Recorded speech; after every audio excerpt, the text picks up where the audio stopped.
How are you? I'm good, thank you. How are you? I'm good. Good. Well, I'm tired, but good. We're all tired, but everything is in our minds. Yeah. We just have to pretend. mindset. Pretend. We had such a great night. Yes, it was amazing. It was so fun. But yeah. Not too much sleep, but it's for a good reason. That's how it goes. I'm actually going to put my glasses on because I realise I can now see what you're saying. We're not sleeping. Try to have them off, but no. Just like a random shape moving and asking you questions. Could you maybe introduce yourself a bit? Of course. My name is ESC. My real name is Ella. I'm from London. I've been mixing for about 2 years now, properly. Before that, it was very unserious. And I've been producing for about 7 years now. But again, a lot of that was not very serious. And I didn't really get into dance music producing until maybe like 2-3 years ago. You like it? Everything is going great? Yeah, I think I really got into dance music specifically because I've always wanted to be a music producer. Mm-hmm. And when I was in school, like I was the only person who did music in my year at school, and I knew that that was what I wanted to do, but I could never quite figure out how I could express myself without, you know, writing. I didn't want to write songs. Yeah. I didn't really want to be a singer. I didn't want to compose classical music and stuff. So I just found that electronic music was such a great way of expressing myself. And the more I learned about dance music, the more experimental I found out it is. And it just interested me more and more. And then when I got to uni, I studied music at uni, and I just started DJing like lots of people do when they go to uni. And yeah, from there, I just was like, you know what, I love this. This is my thing. This is how I can piece all of the parts together in terms of like my musical expression. And yeah, I haven't really looked back since. And it's great to just have like something that you love, like a passion and everything. Yeah, and just like go straight forward that way and like don't ask yourself any questions. Yeah, for sure. Like for me, I've always known that I've wanted to do music, and I've tried other things, failed miserably. Like every time I try and do something else, I always end up back at music. I mean, that's also how you figure out what works for you. Yeah. I mean, you try, you fail, you try again, you fail again. Exactly. And I think like when you're drawn towards something, you can't, there's only so long that you can shake it before it's like, well, I've got to try this. If I don't do this now, I never will. You came to Paris for Lumia Presents too. How was it to play for a French crowd? It was amazing. I love playing for a French crowd. This is the second time I played in Paris, and I think it's the 4th time now that I played in France, and I'm so grateful to be invited back. Every single time I played in France, it feels so fresh. Mm-hmm. The music feels so fresh. I feel like I'm playing the tracks for the first time. People are so welcoming. The crowds are really diverse. Like there's lots of people from different ages, different, you know, backgrounds, and so that's always really cool to see. It always feels super exciting coming here. And last night was so much fun. Yeah. It was actually crazy. Like I couldn't even believe it. I looked up and I was like, oh my God, everyone's especially behind me, because I couldn't see behind me, but I could just hear what they were doing. Like I could hear the jumping, and I was like, oh my God, guys, there's so many of you. So it was really cool. No, people were actually going crazy. It was nuts. It was ridiculous, but it was so fun. Yeah, I had a great time. It's amazing that you loved it. You came a year ago for Two Steppers. Since like that time, how do you feel that the French garage scene just moved and everything? Like what do you feel like changed since a year ago? That Two Steppers gig was crazy because I only got booked for it the day before because Bakey pulled out on the day, and they messaged me like, oh, is there any chance we can get you to Paris tomorrow? And thankfully I wasn't working, and I was like, yeah, get me down. Oh, of course. Oh. And so that was my first, wasn't my first international gig, but I have been a fan of Two Steppers for a really long time. I'd listened to their Rinse show. I had spoken to them a little bit, sent them tunes, and they were always so supportive of me. So to think of me to come down was incredible, and it was so much fun. The biggest difference that I've noticed in the last year is the incorporation of different genres within garage and 140, but specifically in France.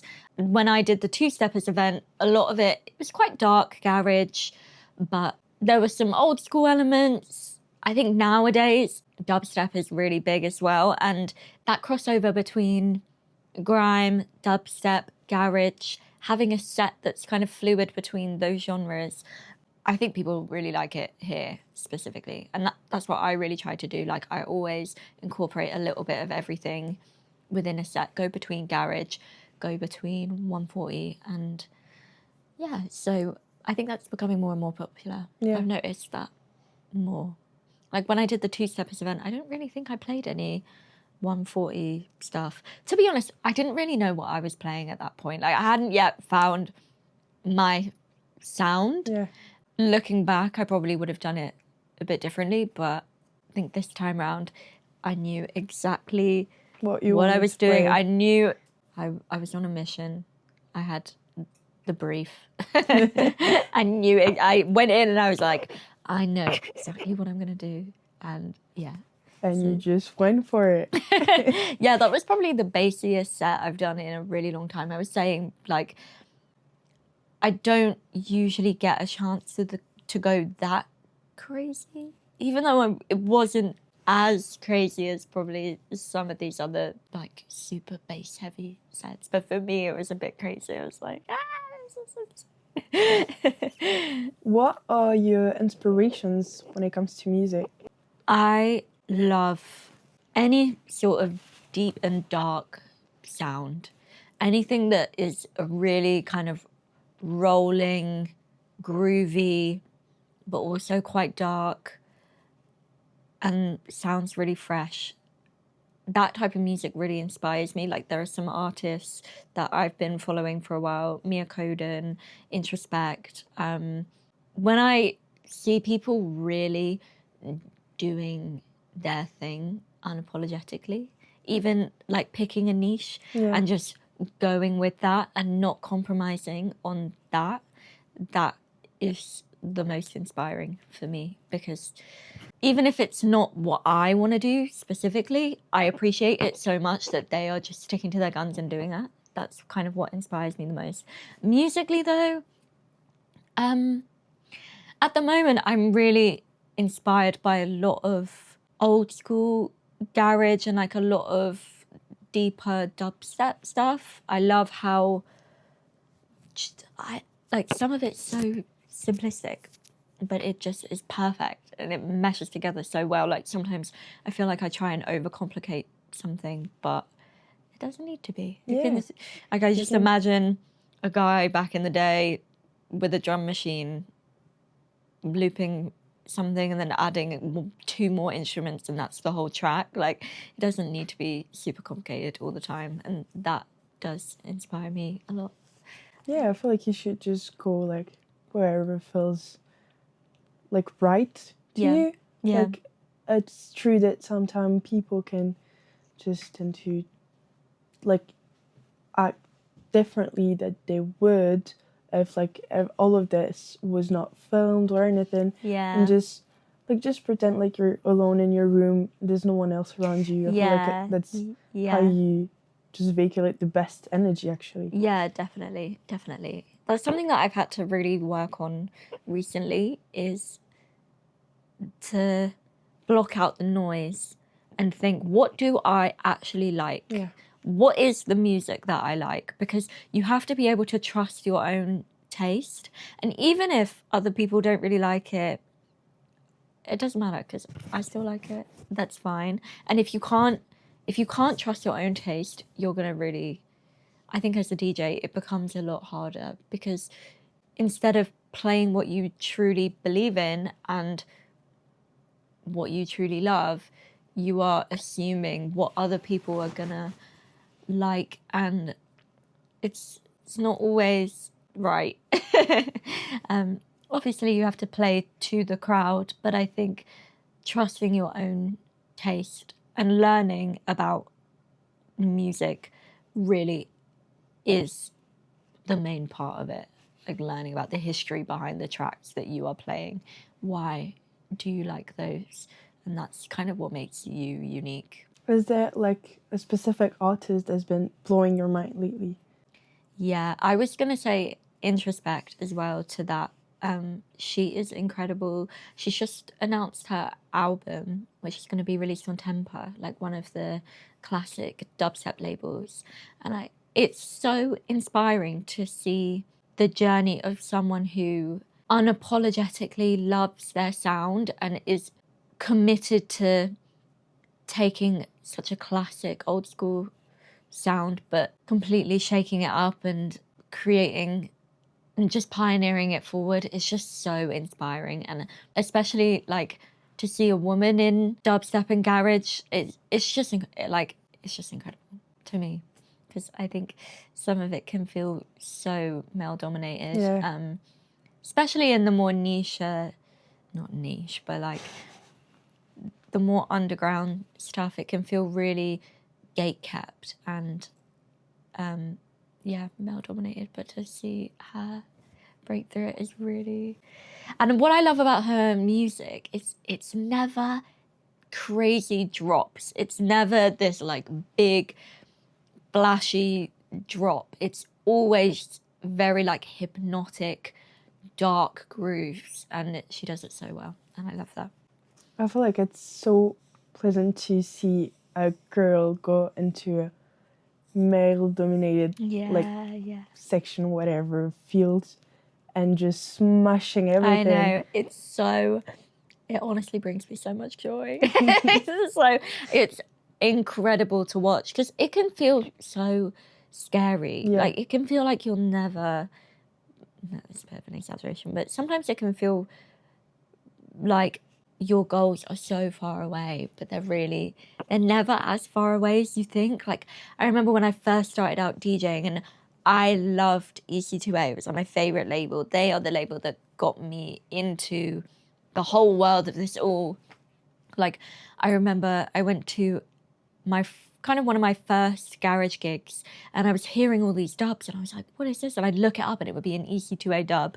And the more I learned about it, I was like, oh, okay, this is this label and this person and this person.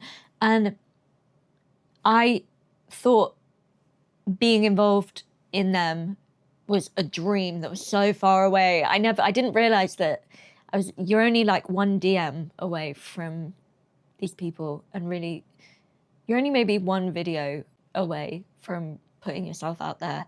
And I think that's such a testament to that, like seeing people break into the field. So cool.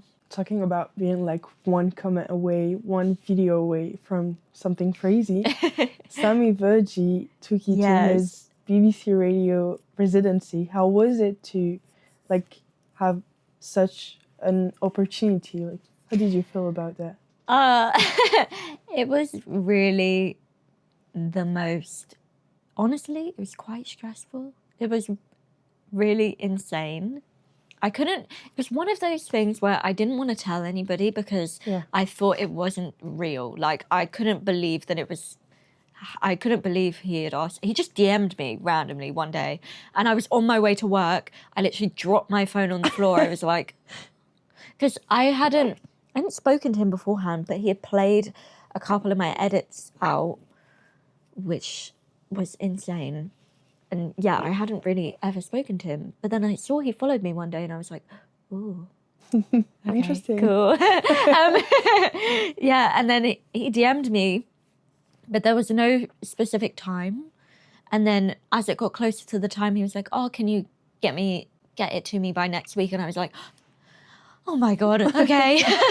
But I found it quite interesting to fit all of the So I wanted it to be garage. I wanted it to be the garage that I love. Like no super crazy drops, but like all unreleased of friends of mine and tracks that I've loved for a long time. And going through, I kind of started it off some like lighter, bumpier bits, and then I went into the second half is a bit more dark and a bit like weirder.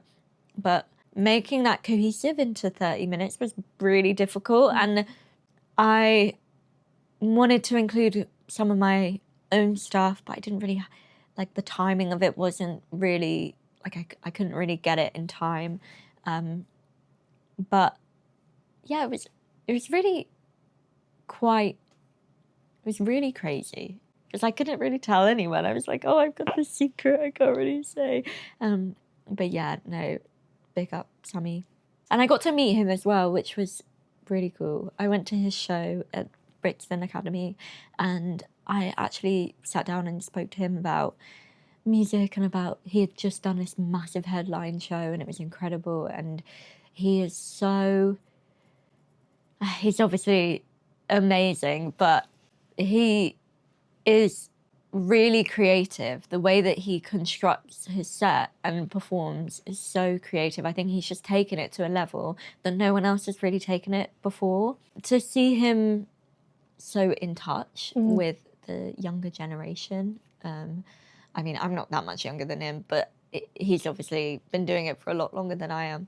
But like, he obviously knows what's going on and he has his eyes on the scene. Like he really does know his stuff. And I think that is really, really, it's really cool. It's really, really cool. I mean, it's a bit crazy. We've been seeing you like everywhere lately. Like literally you're everywhere, not stopping, just going through it. Oh my God, I need a holiday. I need to stop. But how do you feel about your project just blowing up? It's probably the proudest achievement of my whole life. And I never thought that this would happen, ever. And I'm not even at the point where I want to be. Sometimes I've always kind of doubted myself, even before I started putting my music out there. Like I never really thought I was good enough, or I've always had those thoughts. And then one day I was just like, fuck it. I'm gonna make a TikTok account. I'm gonna block all of my friends and family so that no one ever sees this come up on their For You page. I'm just gonna, make a brand new TikTok and just start posting. I'm not gonna tell anyone about it. I almost have to have an out of body experience and say like, okay, I'm not cringe. This is not cringe. This is cool. And then before I knew it, it was doing really well. And I was like, it just shows all it takes is to make that leap of faith. Like I had been working on music and working on production for years, and then to finally put stuff out there and have it be well received, I've been holding myself back, and I think that's the lesson. But recently it's been crazy. Like every single time I have a gig, I feel like I'm learning so much more. I love meeting everybody. That's my favorite part of this all, like being able to actually meet the other artists and talk to all sorts of people. It is hard because it's kind of non-stop and it's very all-consuming. Like it's all I think about all day, every day. But that's just part of it. You do have to be locked in sometimes. Sometimes it can be a little bit daunting seeing like if a video of me is posted somewhere and then I see it and I'm like, oh, that's me. Oh my God. Oh my God. I'm like, oh my God. It's weird. But no, it's really cool. It's really cool. I don't really think I've blown up or anything though. Like to me, that sounds crazy. Because there's so many things that I'm like, come on. I'm musically like it's been really, really cool. But there's just so much. There's so much to do still that I'm like looking forward to. So I'm like, this is just the beginning of it all. But it's great. And as you say, like I feel when you have a project or something in mind, just block out everyone. It's not gonna be cringe. It's cringe only if you say it, but like, no one's gonna find that cringe. And even if they do, like, imagine if you blow up, imagine if it works, then everyone's gonna come back at you and be like, oh my god, you're doing amazing, I love that, blah blah blah. But at first, like, people would probably criticizing you or anything. But the most important thing is just to push through, I think. And no, for real. I feel like I've learned so much about my own self-confidence in the last year than I had before. Like my ability to take myself seriously. I never really had that before. Like, I would always doubt myself. And I never, as I said, like, I never thought I was good enough. And I was always overly humble, where I was like, oh my God, I'm so grateful, I don't deserve this. Yeah, like I feel that now, like I'm able to take my achievements and say, this is something that I've worked towards, and it's not even about deserving it. It's just, you know, this happened because of the actions that and all of the effort that I put in before, and this is the result. It's not like, oh my God, I'm so grateful, blah, blah, blah. Yeah, I've learnt that a lot more now, to just take myself seriously and believe in myself and carry that with me and not have this self-doubt that used to prevent me from doing anything, really. So, yeah. But I feel like it's so hard, like, just not to be too harsh on yourself, especially when you're creating something. Yeah. Just the demons, the voices in your head. Yeah. That's terrible. Exactly. Like, I always used to be super harsh on myself. And then now it's slightly different, because I do think as a woman there are different pressures to be perfect. It's this weird thing, right, where I think there aren't many women in bass music, and the scene is like dying for new women to come through. And so they do, and then they're thrown into it. I've seen it happen to a few of my other, like, female friends who've done really well, and all of a sudden they blow up, and then there's, you know, managers and agents and all these external pressures, and then studio sessions, and you've got to produce and you've got to do this, and now there's like a lot of money on the line and things like, but it's still such early days. I think with women coming through, it doesn't need to be this big thing. It can, you know, you could take your time. Like, I felt the pressure to really make music and churn it out before I even knew what I wanted to do in the long run. And now I'm unapologetically taking my time with the music, and when it comes out, it's gonna be what I want it to be. I want it to be timeless music and not just sort of ride the trend of what's happening, because it can be really detrimental down the line if you're not staying true to yourself. So yeah, but I think especially with women, it happens to a lot more, where there's so much pressure to be the woman who leads us forward, and it's like, no, guys, like, we're all in this together. We're all part of the same team. We can all go at our own pace. Yeah, I'm really trying to hold on to that. As you said that right now you're producing music, but like at your own pace. Could we maybe hear a 50-second track that we never heard before? Yes, it's not completely done. I actually need to finish this today. I'm working on a remix of a track, and it's gonna come out on a very cool label soon. This is kind of what I've got so far. It's like more of a breakbeat thing.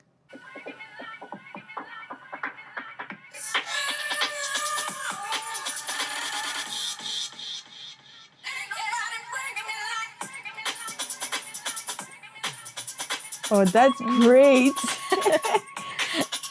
There's still...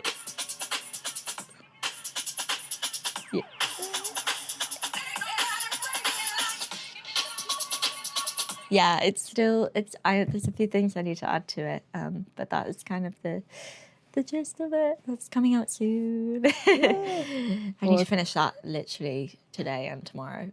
I mean, that's a song that will make people go crazy. Yeah, I really wanted to. All the tracks that I've done so far have been two-step. And I do think that is my sound. It's what I love making the most. But for a release like this, which is a bit of a level up, I was like, you know what? I want to do something a little bit different, do a cool breakbeat thing. I love breakbeat. I love Dismantle, Bakey. That whole, just something about it is so satisfying to me. And before I mixed garage, I did do a lot of jungle and hardcore, so the breaks have a special place in my heart. What's the track that you play when you want to make people go crazy in the club? There is a new track by Bush Baby and E-Lock, and it's called Breaker Breaker. And I hope it hasn't come out.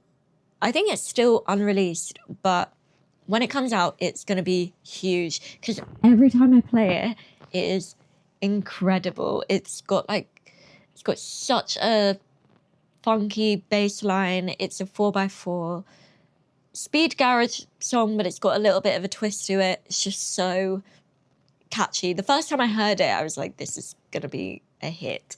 And I've been playing that a lot recently.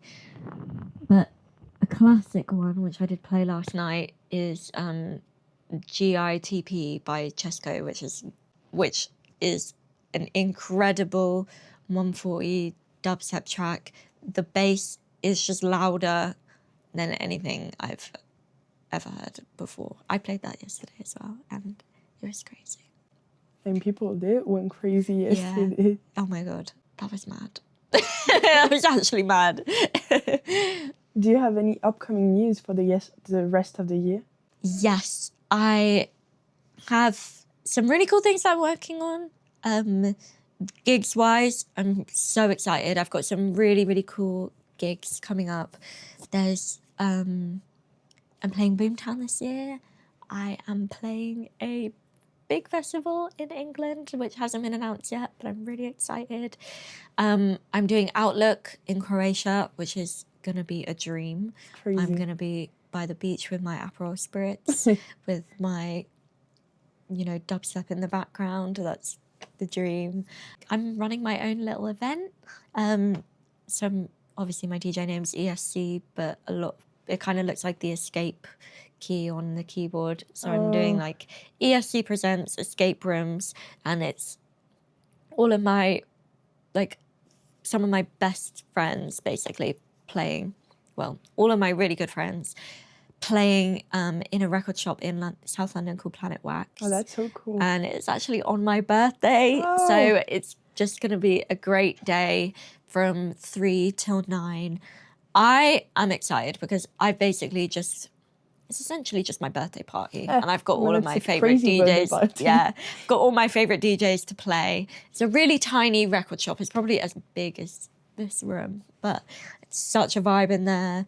It's just going to be so great. And it's the first thing that I've actually curated where I feel like I've really gotten people together who are completely authentically themselves. And I love them for it. And I'm so excited. Yeah, I'm really looking forward to taking the project further, and seeing it as a project really helps me rather than seeing it as me. Yeah. Because I feel like I can detach from, I've got ESC and then I've got Ella, and I can live my personal life, and then I've got this thing that is like my baby that I take care of, and that helps me with music, because even though all the music is so personal to me, I don't feel the pressure of, oh my God, are people gonna judge me personally if they don't like this, or is it a representation of how someone thinks about, I don't know, like all these thoughts that can pollute the creative process. Seeing it as a project for me really helps detach that, and so I'm really excited to move it all forward. We're really excited for you. We can't wait to see that. Thank you. Thank you so much for being with us today. Thank you for having me. I had a great time last night. It was incredible. Thank you for making the crowd go crazy yesterday. I can't wait to see the video. There were quite a few moments in it that made me laugh. Like my earring fell out. I nearly slipped on the floor, like jumping up and down, like whoa. So I'm really excited to watch it back. So I think it's gonna be really funny. Everyone should go watch that because I feel it's gonna be a great way to see what happened yesterday. Yeah, literally, and that was probably that was the bassiest set I've done in a really long time. Well, thank you so much. Can't wait to see you back in France. I can't wait to come back soon, hopefully.